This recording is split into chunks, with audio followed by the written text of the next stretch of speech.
Welcome back to the channel, and today we have a tips and tricks guide for anyone who owns one of the range of the Sony Alpha mirrorless cameras.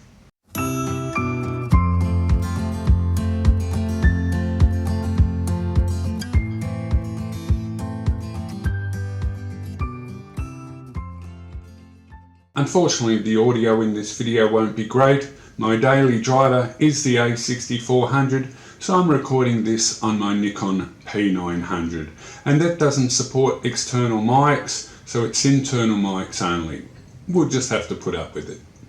Now, although the following examples have all been shot on my Sony A6400, this sharpening rule applies to the entire Sony range of mirrorless cameras. They all share the same sharpening technology. So for the upcoming examples, I've paired the Sony A6400 with the Sigma 30mm lens. And anyone who knows these lenses knows that these things are razor sharp. I'll be running the comparison videos in a side-by-side format with +1 on one side and -1 sharpening on the other side. +2, actually I'll do the minuses on the left and the pluses on the right. So -1 on the left, +1 on the right, -2, +2, and so on through the range. That will make it just that little bit easier to see the differences between the two. I'll also show on screen the settings that I used in regards to 4K, bit depth, and so on, just so you get some more information on how all the shots were taken. Let's have a look at the first sequence now.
So just for a bit of clarity, I'll let you know the reason I'm making this video, and it was inspired by two things. When I started my YouTube channel, I watched numerous videos on how to best set up the A6400 for the best possible image quality, and I still keep watching those videos today. I really do enjoy learning about how to best use this camera.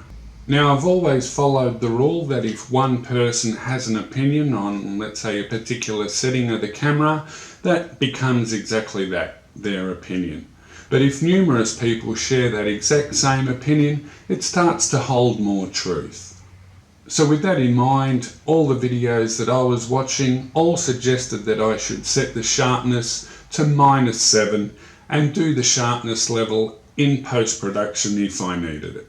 The second thing that got me thinking about the sharpness setting within the camera is one of my favourite YouTube channels. Now, before we delve deeper into that story, let's have a look at another sequence.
So as I was saying, one of the reasons why I made this video was because of one of my favourite YouTube channels, and that channel is called Rescue and Restore.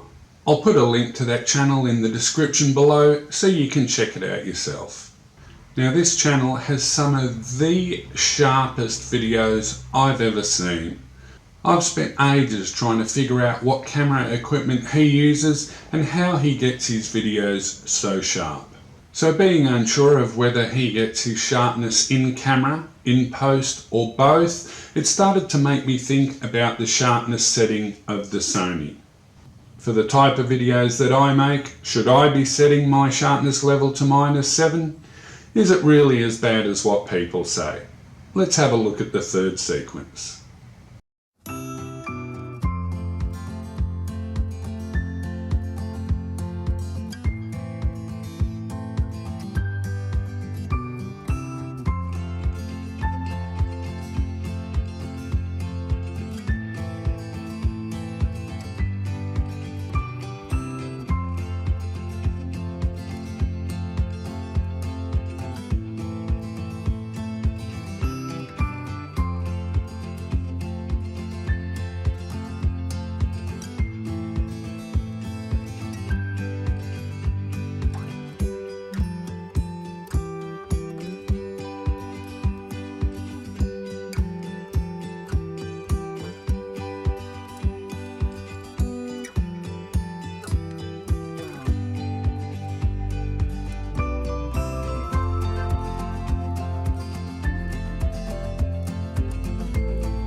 Now, one of the reasons why I imagine that professional cinematographers recommend a sharpness level of -7 is for cinematic purposes. But for someone like me, a DIY channel, I want everything to be as sharp as possible. So does this way of thinking really apply to someone like myself? Let's have a look at the final sequence now.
So there you have it, and what did you think?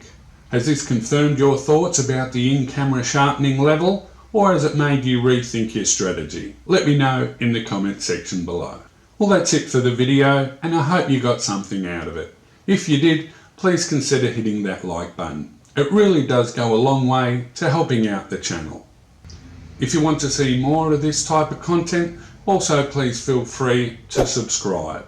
We're not a camera reviewing channel as such, but I will be making more comparison videos about the more glossed over aspects of the Sony Alpha range of cameras. Thanks again for joining us, and we'll see you on the next video. Bye for now.